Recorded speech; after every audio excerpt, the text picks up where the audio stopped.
You're about to watch something that was never meant to go public. A routine traffic stop, a quiet road, and within minutes, it turns into a scene even seasoned officers say they'll never forget. The kind of moment where one small decision changes everything. And here's the thing. If that Bodycam footage hadn't been released, most people would never believe what actually happened that night. It starts like any other evening. Just after 9:40 p.m., a patrol officer is driving down a dimly lit highway on the outskirts of town. Not much traffic, no urgency, just another shift that was supposed to end quietly. Then he sees it. A dark-colored sedan drifting slightly between lanes. Not aggressive, not speeding, just enough to catch attention. The kind of thing officers notice instantly. So he flips on his lights. The driver pulls over almost immediately. No chase. No resistance. At least, not at first.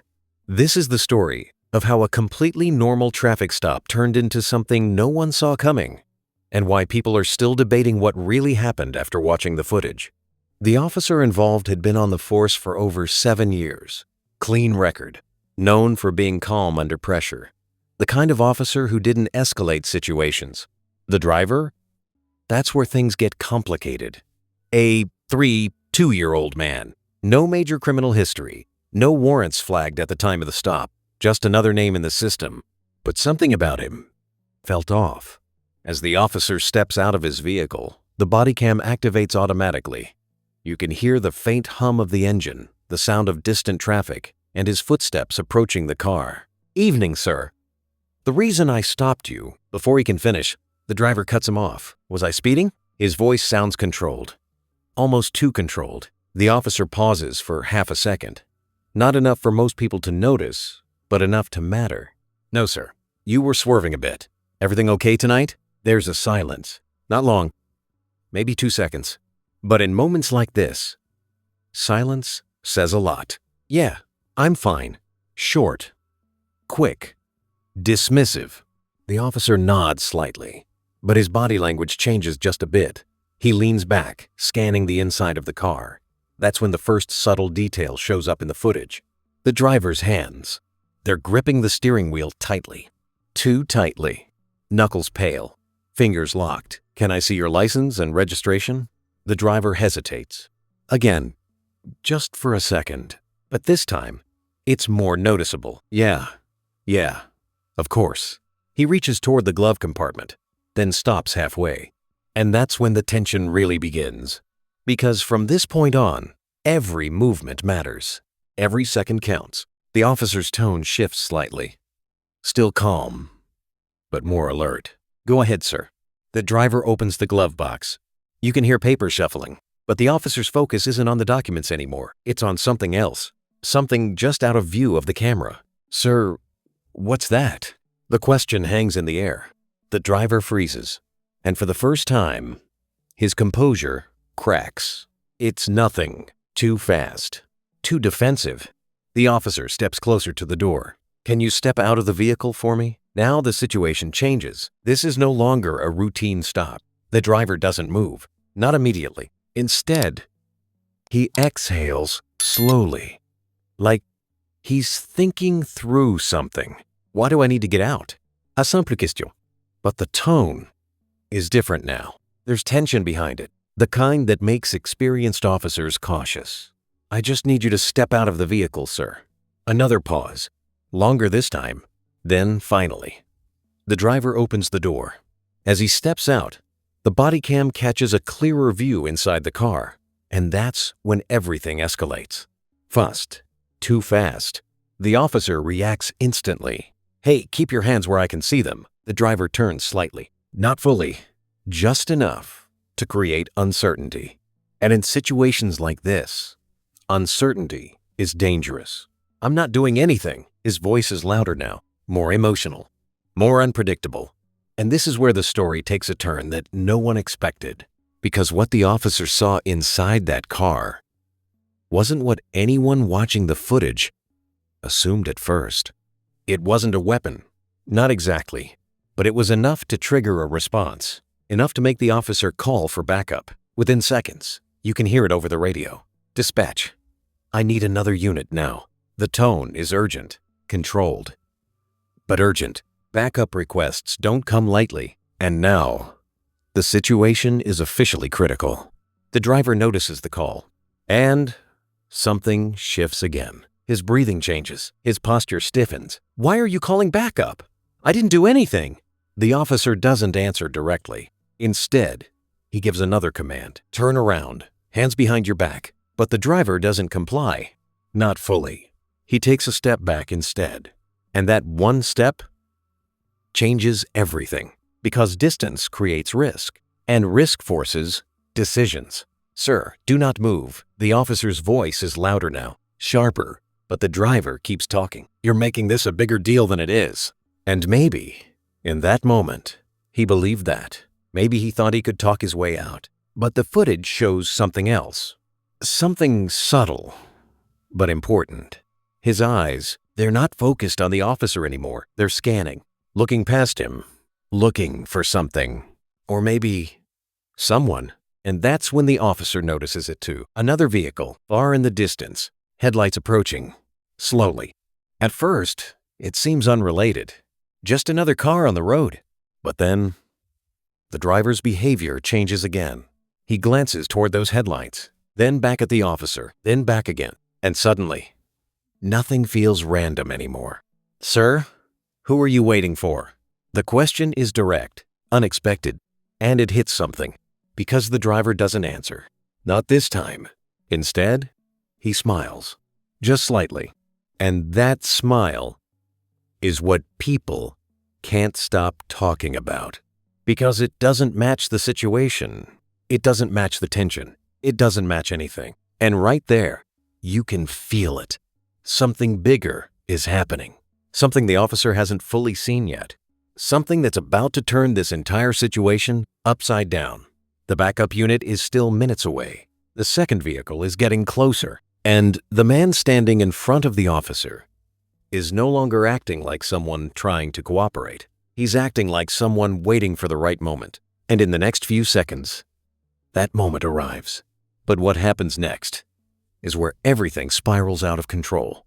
And it's the part of the footage that has divided viewers more than anything else. Because, depending on how you see it, this was either a justified reaction or a situation that should have never escalated this far. And once you see what happens next, you might question everything you thought at the beginning of this story. If you've made it this far, you already know this isn't a normal case. And trust me, it only gets more intense from here.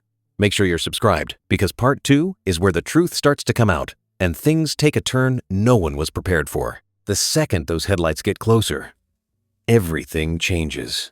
You can actually hear it in the officer's breathing on the body cam. It gets sharper, faster. Not panic, but awareness.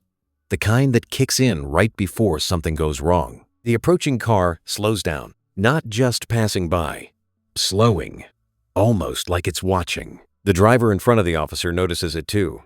His eyes lock onto it again. That same strange half smile creeping back onto his face. And right there, the situation stops feeling random. "Sir, stay where you are." The officer steps slightly to the side, adjusting his angle. He's now watching two things at once, the man in front of him and the car pulling up behind. That's when the second vehicle comes to a full stop, about 20 feet back, engines still running, headlights on. No one gets out. No one rolls down a window, just sitting there. And in law enforcement, that's a red flag. A big one. "Dispatch, I've got a second vehicle on scene." His voice is controlled, but you can hear the tension underneath. "Additional unit? Step it up." Now the pressure is building. Fast. The driver in front of him shifts his weight again. Not aggressive, but not compliant either. "You know them?" the officer asks. No response. "Sir, I'm talking to you." The man finally looks back, and this time, his expression is different. Calder.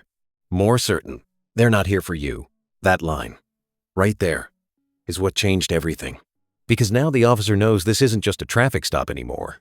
This is something else. Something unfolding in real time. "Turn around. Hands behind your back. Now." The command is firm. No more casual tone. No more questions. But the driver doesn't turn around. Instead, he laughs. Quiet. Short. Almost under his breath.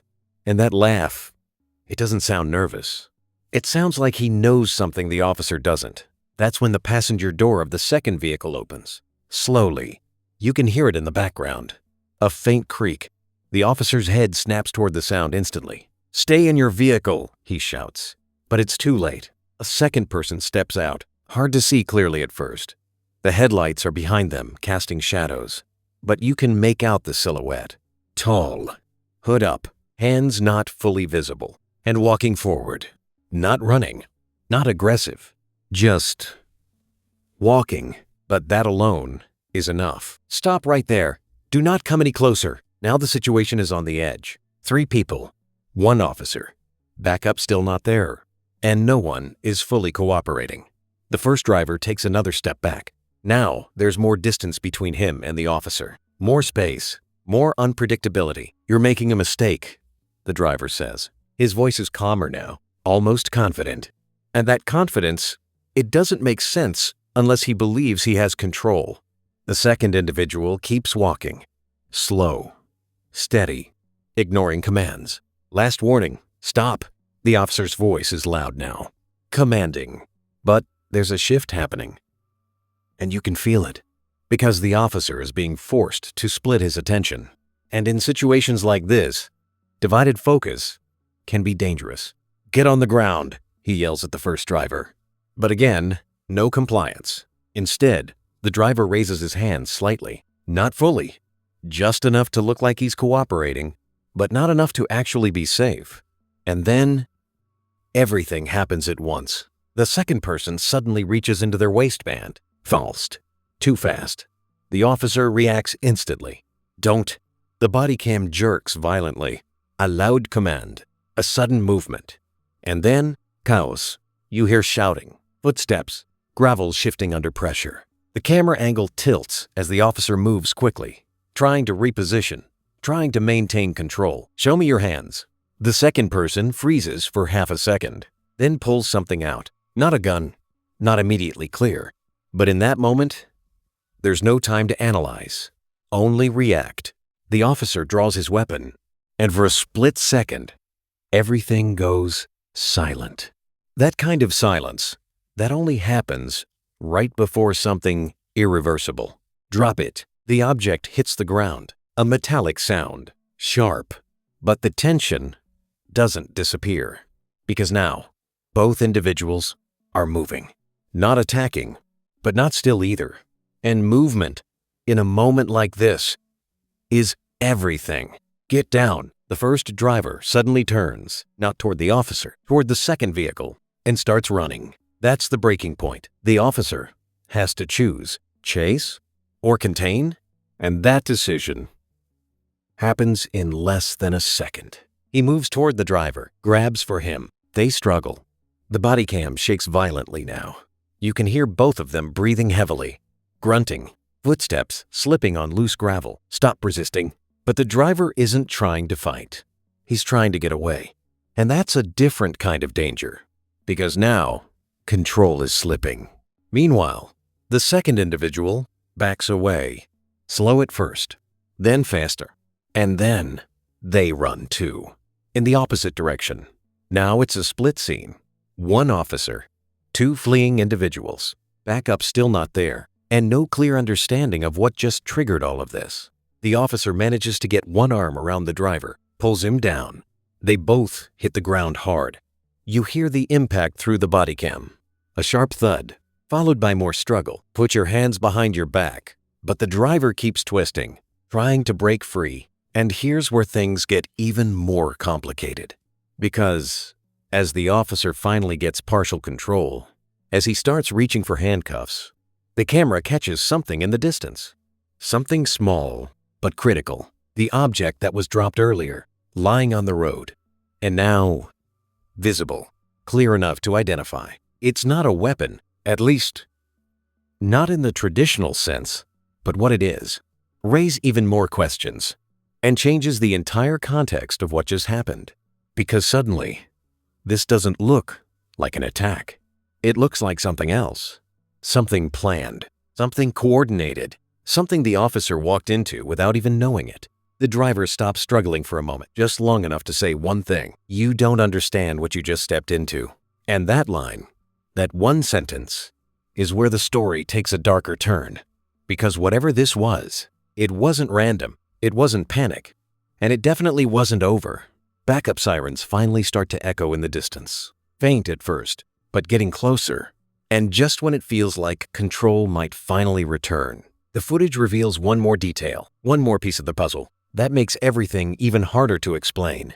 And once you see it, you start to realize this traffic stop was never supposed to stay simple, not even for a second. If you think you know what's going on right now, you probably don't. Because in part 3, the truth behind that second vehicle and what was really dropped on the road changes everything. Make sure you're here for it. The moment the object comes into focus, everything shifts again.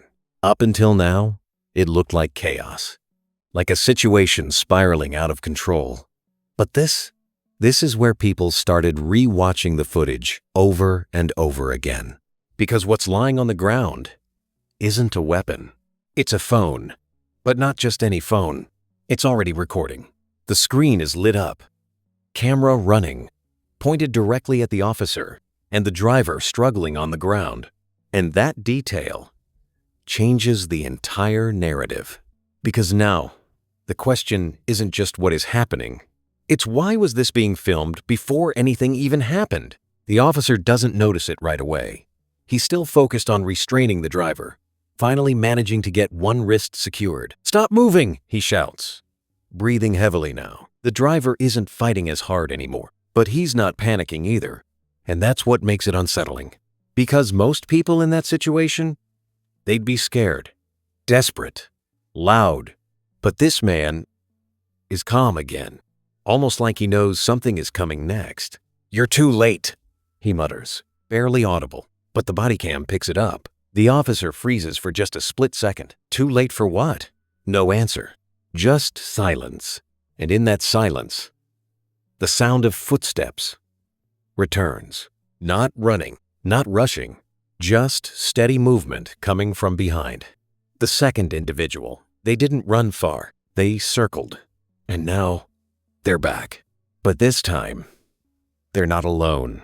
Another figure appears near the second vehicle. Then another. Within seconds, what was a two-person situation becomes 4. Then 5. All emerging from the shadows around that parked car. And none of them look surprised. None of them look confused. They look ready. The officer sees them now, and everything in his posture changes.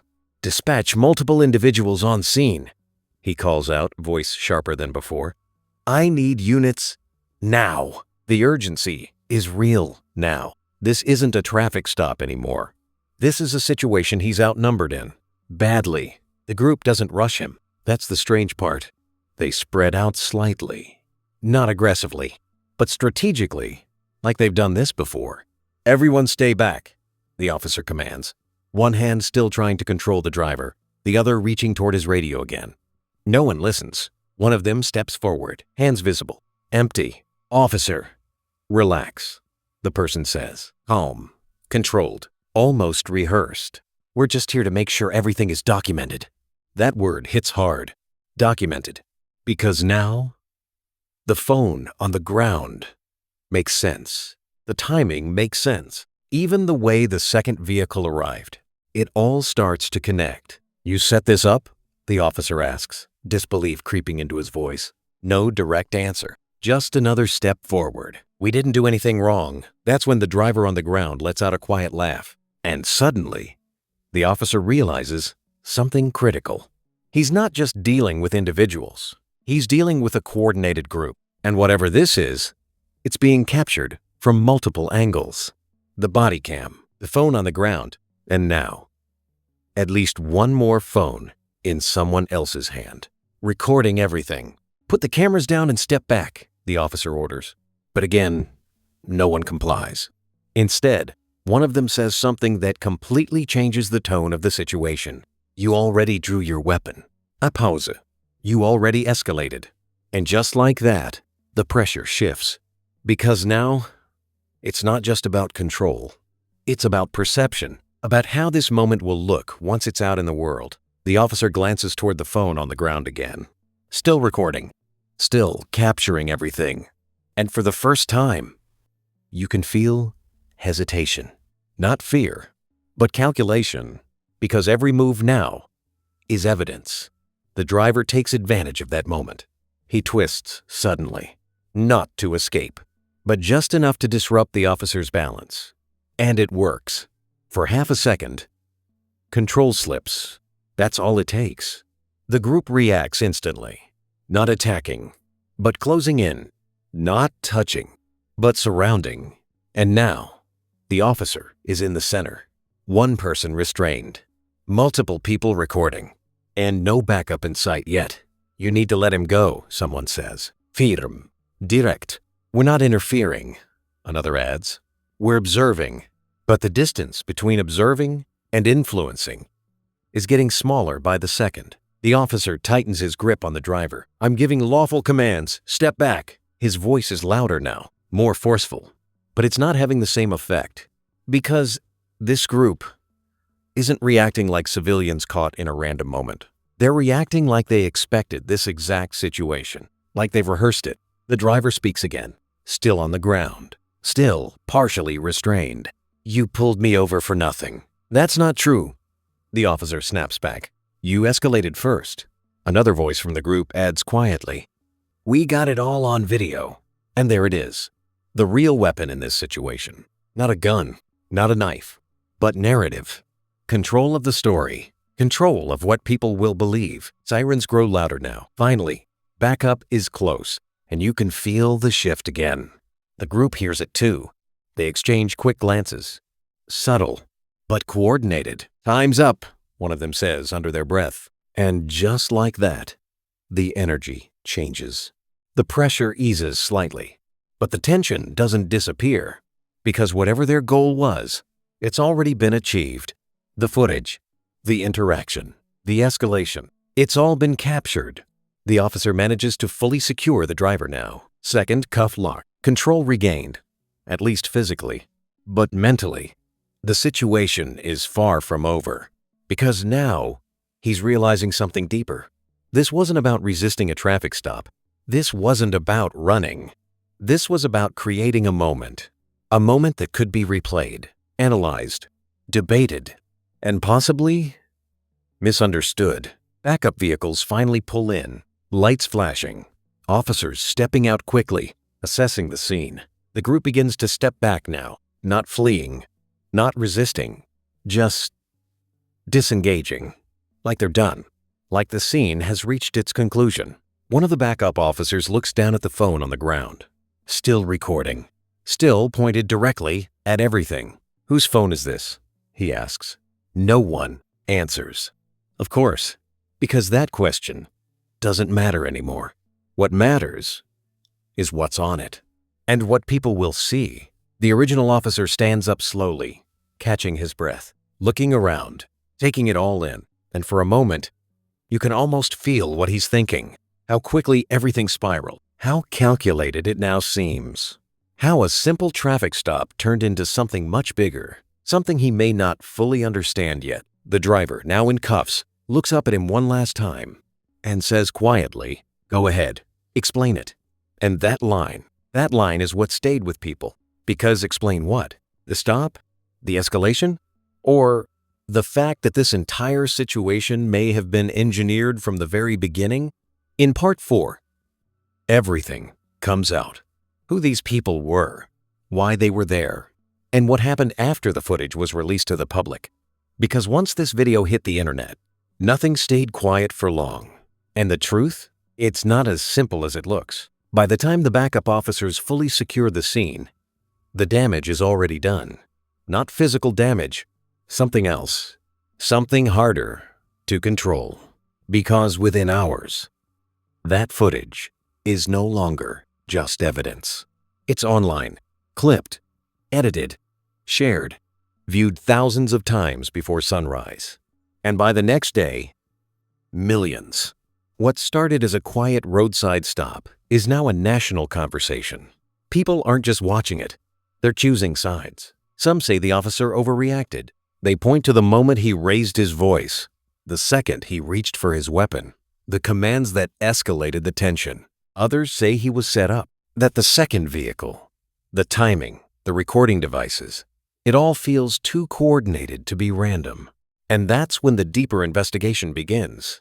Not just into the driver, not just into the officer, but into the group. Because it turns out, this wasn't the first time something like this had happened. Detectives start connecting dots, similar incidents, different locations, same pattern, minor traffic stop, sudden escalation, multiple cameras already rolling. And in each case, the footage tells a story, but not always the full story. The driver in this case is identified as part of a loosely organized online group, not officially criminal, not exactly legal either. A network of individuals who believe they're exposing misconduct, holding authority accountable. But their methods? That's where things get complicated. Because according to investigators, some of these encounters may have been intentionally staged, not to fabricate evidence, but to provoke reactions, to create moments that walk a very thin line. Moments that look one way on camera, but feel very different in real time. And suddenly, that traffic stop makes a lot more sense. The hesitation, the timing of the second vehicle, the phone already recording before anything happened, even the way the group positioned themselves. It wasn't random. It was strategic. The officer is placed on administrative leave, standard procedure. But the internet doesn't care about procedure. It cares about perception. Clips of him shouting commands loop endlessly. Slow motion edits highlight every movement, every word dissected, every decision questioned. And here's the part that really divides people. The full unedited body cam footage tells a more complex story. One where the officer repeatedly gave commands. One where he tried to maintain control in a situation that was shifting by the second. One where he was outnumbered, without knowing who he was really dealing with. But online, nuance disappears, context fades, and what remains is whatever grabs attention the fastest. The group releases their own footage too. Multiple angles, sharper audio, different perspective. And suddenly, the same moment looks completely different. In one version, the officer seems aggressive. In another, he seems cautious. In one, the group looks calm. In another, they look calculated. So what's the truth? That's the question everyone keeps asking. And the answer isn't clean, because both things can be true at the same time. The officer followed procedure, but reacted under pressure. The group didn't break clear laws, but may have engineered the situation. No clear villain, no clear victim. Just a moment where tension, perception, and timing collided. The driver eventually faces minor charges, resisting, failure to comply, nothing major, nothing that matches the scale of the viral attention. The group, no formal charges, but increased scrutiny, investigations into their activities, quiet monitoring, and the officer, after weeks of review, he's cleared to return to duty. But things don't go back to normal. Because once something like this goes public, it stays with you. Every decision, second-guessed. Every future interaction, influenced by what happened that night. And maybe that's the real impact of this story. Not just what happened on that road, but what happens after. Because now, every traffic stop has a camera, sometimes more than one, and every moment has the potential to become something bigger than it actually is. So the next time you watch a clip online, ask yourself this: what happened before the recording started? What happened after it ended? And how much of the truth are you really seeing? Because in this case, a normal traffic stop didn't just turn into a nightmare for the officer. It became a reminder that in today's world, the story isn't just what happens, it's who controls how it's seen. If this story made you think, or change the way you see situations like this, let me know in the comments. I read more of them than you think. And if you want more real cases broken down like this, raw, detailed, and without the noise, make sure you subscribe and stick around.